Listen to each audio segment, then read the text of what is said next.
ओम शांति। 2 सितंबर 2025 बाबा के महावाक्य हैं। बाबा कहते, मीठे बच्चे, तुम विश्व में शांति स्थापन करने के निमित्त हो, इसलिए तुम्हें कभी अशांत नहीं होना चाहिए। प्रश्न है, बाप किन बच्चों को फरमान बरदार बच्चे कहते हैं? उत्तर है, बाप का जो मुख्य फरमान है कि बच्चे अमृत वेले सवेरे उठकर बाप को याद करो, इस मुख्य फरमान को पालन करते हैं। सवेरे सवेरे स्नान आदि कर फ्रेश हो मुकर्रर टाइम पर याद की यात्रा में रहते हैं। बाबा उन्हें सपूत व फरमान बरदार कहते हैं। वही जाकर राजा बनेंगे। कपूत बच्चे तो झाड़ू लगाएंगे। ओम शांति। इसका अर्थ तो बच्चों को समझाया है। ओम अर्थात मैं आत्मा हूँ। ऐसे सब कहते हैं जीव आत्मा है। जरूर और सब आत्माओं का एक बाप है। शरीरों के बाप अलग अलग होते हैं, यह भी बच्चों की बुद्धि में है।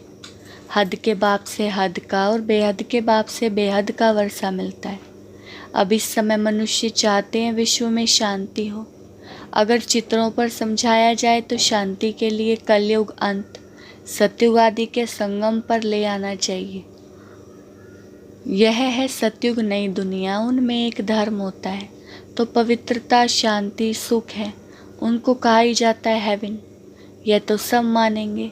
नई दुनिया में सुख है, दुख नहीं हो सकता। किसको भी समझाना बहुत सहज है। शांति और अशांति की बात यहाँ विश्व पर ही होती है। वह तो है ही निर्वाण धाम, जहाँ शांति अशांति का प्रश्न ही नहीं उठ सकता है। बच्चे जब भाषण करते हैं तो पहले पहले विश्व में शांति की ही बात उठानी चाहिए। मनुष्य शांति के लिए बहुत प्रयास करते हैं, उनको प्राइज़ भी मिलती रहती है। वास्तव में इसमें दौड़ा दौड़ी करने की बात नहीं है। बाप कहते हैं सिर्फ अपने स्वधर्म में टिको तो विकर्म विनाश हो जाएंगे। स्वधर्म में टिकेंगे तो शांति हो जाएगी। तुम हो ही एवर शांत बाप के बच्चे। यह वर्षा उनसे मिलता है, उनको कोई मोक्ष नहीं कहेंगे। मोक्ष तो भगवान को भी नहीं मिल सकता। भगवान को भी पार्ट में जरूर आना है। कहते हैं कल्प के संगम युगे में आता हूँ, तो भगवान को भी मोक्ष नहीं तो फिर बच्चे मोक्ष कैसे पा सकते हैं? ये बातें सारा दिन विचार सागर मंथन करने की हैं। बाप तो तुम बच्चों को ही समझाते हैं। तुम बच्चों को समझाने की प्रैक्टिस जास्ती है। शिव बाबा समझाते हैं तो तुम सब ब्राह्मण ही समझते हो। विचार सागर मंथन तुमको करना है। सर्विस पर तुम बच्चे हो, तुमको तो बहुत समझाना होता है। दिन रात सर्विस में रहते हैं। म्यूज़ियम में सारा दिन आते ही रहेंगे। रात्रि को 10-11 बजे तक भी कहाँ आते हैं। सवेरे 4 बजे से भी कहाँ कहाँ सर्विस करने लग पड़ते हैं। यहाँ तो घर है, जब चाहे तब बैठ सकते हैं। सेंटर में तो बाहर से दूर दूर से आते हैं तो टाइम मुकर्रर रखना पड़ता है। यहाँ तो कोई भी टाइम बच्चे उठ सकते हैं, परंतु ऐसे टाइम तो नहीं पढ़ना है जो बच्चे उठें और झुटका खाएं। इसलिए सवेरे का टाइम रखा जाता है।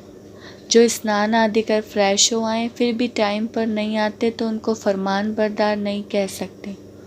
लौकिक बाप को भी सपूत और कपूत बच्चे होते हैं ना। बेहद के बाप को भी होते हैं। सपूत जाकर राजा बनेंगे, कपूत जाकर झाड़ू लगाएंगे। मालूम तो सब पड़ जाता है ना। श्री कृष्ण जन्माष्टमी पर भी समझाया है, श्री कृष्ण का जन्म तब होता है तब तो स्वर्ग है। एक ही राज्य होता है। विश्व में शांति है, स्वर्ग में बहुत थोड़े मनुष्य होंगे। वह है ही नहीं दुनिया, वहाँ अशांति नहीं हो सकती। शांति तब है जब एक धर्म है, जो धर्म बाप स्थापन करते हैं। बाद में जब और धर्म आते हैं तो अशांति होती है। वहाँ है ही शांति। 16 कला संपूर्ण है ना। चंद्रमा भी जब संपूर्ण होता है तो कितना शोभता है। उनको फुल मून कहा जाता है। त्रेता में 3/4 कहेंगे खंडित हो गया ना, 2 कला कम हो गई। संपूर्ण शांति सतयुग में होती है। 25% पुरानी सृष्टि होगी तो कुछ ना कुछ खिटखिट होगी। 2 कला कम होने से शोभा कम हो गई। स्वर्ग में बिल्कुल शांति, नरक में बिल्कुल अशांति। यह समय है जब मनुष्य विश्व में शांति चाहते हैं। इनसे आगे ये आवाज़ नहीं था कि विश्व में शांति हो। अभी आवाज़ निकला है, क्योंकि अब विश्व में शांति हो रही है। आत्मा चाहती है कि विश्व में शांति होनी चाहिए। मनुष्य तो देह अभिमान में होने के कारण सिर्फ कहते रहते हैं विश्व में शांति हो। 84 जन्म पूरे हुए हैं, यह बाप ही आकर समझाते हैं। बाप को याद करते हुए कभी किस रूप में आकर स्वर्ग की स्थापना करेंगे। उनका नाम ही है हेवनली गॉड फादर। यह किसको भी पता नहीं है हेवन कैसे रचते हैं। श्री कृष्ण तो रच ना सके, उनको कहा जाता है देवता। मनुष्य देवताओं को नमन करते हैं, उनमें दैवी गुण है, इसीलिए देवता कहा जाता है। अच्छे गुण वाले को कहते हैं ना यह तो जैसे देवता है। लड़ने झगड़ने वाले को कहेंगे यह तो जैसे असुर है। अब बच्चे जानते हैं हम बेहद के बाप के सामने बैठे, तो बच्चों की चलन कितनी अच्छी होनी चाहिए। अज्ञान काल में भी बाप का देखा हुआ है, 6-7 कुटुंब इकट्ठे रहते हैं, एकदम शीरखंड हो चलते हैं। कहाँ तो घर में सिर्फ 2 होंगे तो भी लड़ते झगड़ते रहेंगे। तो तुम हो ईश्वरीय संतान, बहुत बहुत शीरखंड हो रहना चाहिए। सतयुग में एक शीरखंड होते हैं, यहाँ शीरखंड होना तुम सीखते हो, तो बहुत प्यार से रहना चाहिए। बाप कहते हैं अंदर में जांच करो, हमने कोई विकर्म तो नहीं किया, किसको दुख तो नहीं दिया। ऐसे कोई बैठकर अपने को जांचते नहीं, यह बड़ी समझ की बात है। तुम बच्चे हो विश्व में शांति स्थापन करने वाले। अगर घर में ही अशांति करने वाले होंगे तो शांति फिर कैसे करेंगे। लौकिक बाप का बच्चा तंग करता है तो कहेंगे यह तो मुआ भला। कोई आदत पड़ जाती है तो पक्की हो जाती है। यह समझ नहीं रहती कि हम तो बेहद के बाप के बच्चे, हमको तो विश्व में शांति स्थापन करनी है। शिव बाबा के बच्चे हो, अगर अशांत तो होते हो तो शिव बाबा के पास आओ, वह तो हीरा है। वो झट तुमको युक्ति बताएंगे कि ऐसे शांति हो सकती है, शांति का प्रबंध देंगे। ऐसे बहुत हैं, चलन दैवी घराने जैसी नहीं है। तुम अब तैयार होते हो गुलगुल दुनिया में जाने। यह है ही गंदी दुनिया, वैशाल्य, इनसे तो नफरत आती है। विश्व में शांति होगी तो नई दुनिया में संगम पर नहीं हो सकती। यहाँ शांत बनने का पुरुषार्थ करते हैं, पूरा पुरुषार्थ नहीं करते तो फिर सजा खानी पड़ेगी। मेरे साथ तो धर्मराज है ना, जब हिसाब किताब चुकता होने का समय आएगा तो खूब मार खाएंगे। कर्म का भोग जरूर है, बीमार होते हैं वह भी कर्म भोग है ना। बाप के ऊपर तो कोई है नहीं। समझाते हैं बच्चे गुलगुल बनो तो ऊंच पद पाएंगे, नहीं तो कोई फायदा नहीं। भगवान बाप जिसको आधा कल्प याद किया, उनसे वर्षा नहीं लिया तो बच्चे किस काम के। परंतु ड्रामानुसार यह भी होना जरूर है। तो समझाने की युक्तियाँ बहुत हैं। विश्व में शांति तो सतयुग में थी, जहाँ लक्ष्मी नारायण का राज्य था। लड़ाई भी जरूर लगेगी क्योंकि अशांति है ना। श्री कृष्ण फिर सतयुग में आएगा। कहते हैं कलयुग में देवताओं का परछाया नहीं पड़ सकता। ये बातें तुम बच्चे ही अब सुन रहे हो। तुम जानते हो शिव बाबा हमको पढ़ाते हैं, धारणा करनी है, सारी आयु ही लग जाती है। कहते हैं ना सारी आयु समझाना है, फिर भी समझते नहीं। बेअद का बाप कहते हैं पहले पहले मुख्य चीज़ तो समझाओ। ज्ञान अलग है और भक्ति अलग चीज़ है। आधा कल्प है दिन, आधा कल्प है रात।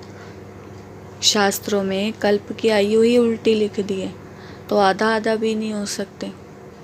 तुम्हारे में कोई शास्त्र आदि पढ़े हुए नहीं है तो अच्छे हैं, पढ़े हुए होंगे तो संशय उठाएंगे, प्रश्न पूछते रहेंगे। वास्तव में जब वानप्रस्थ अवस्था होती है तब भगवान को याद करते हैं कोई ना कोई की मत से। फिर जैसे गुरु सिखलाएंगे, भक्ति भी सिखलाते हैं। ऐसे कोई नहीं जो भक्ति ना सिखलाए, उनमें भक्ति की ताकत है, तब तो इतने फॉलोअर्स बनते हैं। फॉलोअर्स को भक्त पुजारी कहेंगे।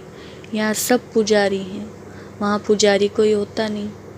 भगवान कभी पुजारी नहीं बनता, अनेक पॉइंट्स समझाई जाती है। धीरे धीरे तुम बच्चों में भी समझाने की ताकत आती जाएगी। अभी तुम बतलाते हो श्री कृष्ण आ रहा है, सतयुग में जरूर श्री कृष्ण होगा, नहीं तो वर्ल्ड की हिस्ट्री ज्योग्राफी कैसे रिपीट होगी। सिर्फ एक कृष्ण तो नहीं होगा, यथा राजा रानी तथा प्रजा होगी ना। इसमें भी समझ की बात है। तुम बच्चे समझते हो हम तो बाप के बच्चे। बाप वर्षा देने आए हैं। स्वर्ग में तो सभी नहीं आएंगे, ना त्रेता में सब आ सकते हैं। झाड़ आहिस्ते आहिस्ते वृद्धि को पाता रहता है। मनुष्य सृष्टि रूपी झाड़ है, वहाँ है आत्माओं का झाड़। यहाँ ब्रह्मा द्वारा स्थापना, फिर शंकर द्वारा विनाश, फिर पालना। अक्षर भी ये कायदे से बोलने चाहिए। बच्चों की बुद्धि में यह नशा है, यह सृष्टि का चक्र कैसे चलता है, रचना कैसे होती है। अब नई छोटी रचना है ना, ये जैसे बाजोली है। पहले शूद्र हैं अनेक, फिर बाप आकर रचना रचते हैं। ब्रह्मा द्वारा ब्राह्मणों की, ब्राह्मण हो जाते हैं चोटी, चोटी और पैर आपस में मिलते हैं। पहले ब्राह्मण चाहिए। ब्राह्मणों का युग बहुत छोटा होता है, पीछे देवताएं हैं। यह वर्णों वाला चित्र भी काम का है। यह चित्र समझाने में बहुत ईजी है। वैरायटी मनुष्यों का वैरायटी रूप है, समझाने में कितना मज़ा आता है। ब्राह्मण जब हैं तो सब धर्म है। शूद्रों से ब्राह्मणों का सैपलिंग लगता है। मनुष्य तो झाड़ के सैपलिंग लगाते हैं, बाप भी सैपलिंग लगाते हैं, जहाँ की विश्व में शांति हो। अच्छा, मीठे मीठे सिकिलदे बच्चों प्रति माता पिता बाप दादा का याद प्यार और गुड मॉर्निंग। रूहानी बाप की रूहानी बच्चों को नमस्ते। हम रूहानी बच्चों की रूहानी बाप दादा को नमस्ते नमस्ते, गुड मॉर्निंग। धारणा के लिए मुख्य सार। पहला पॉइंट है, सदा स्मृति रखनी है कि हम हैं ईश्वरीय संतान। हमें एक शीरखंड होकर रहना है, किसी को भी दुख नहीं देना है। दूसरा, अंदर में अपनी जांच करनी है कि हमसे कोई विकर्म तो नहीं होता है, अशांत होने तथा अशांति फैलाने की आदत तो नहीं है। बाबा ने वरदान दिया है, पवित्रता की शक्ति द्वारा सदा सुख के संसार में रहने वाले बेगमपुर के बादशाह भव। विस्तार है, सुख शांति का फाउंडेशन पवित्रता है। जो बच्चे मन वचन कर्म तीनों से पवित्र बनते हैं, वही हाईनेस और होलीनेस है। जहाँ पवित्रता की शक्ति है, वहाँ सुख शांति स्वतः है। पवित्रता सुख शांति की माता है। पवित्र आत्माएं कभी भी उदास नहीं हो सकती। वे बेगमपुर के बादशाह हैं। उनका ताज भी न्यारा और तख्त भी न्यारा है। लाइट का ताज पवित्रता की निशानी है। स्लोगन में आत्मा हूँ, शरीर नहीं। यह चिंतन करना ही स्वय चिंतन है।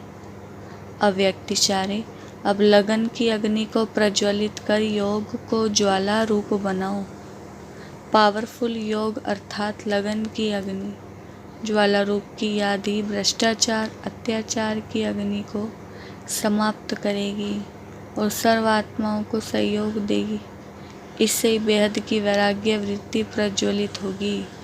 याद की अग्नि एक तरफ उस अग्नि को समाप्त करेगी, दूसरी तरफ आत्माओं को परमात्म संदेश की शीतल स्वरूप की अनुभूति कराएगी। इससे ही आत्माएं पापों की आग से मुक्त हो सकेंगी।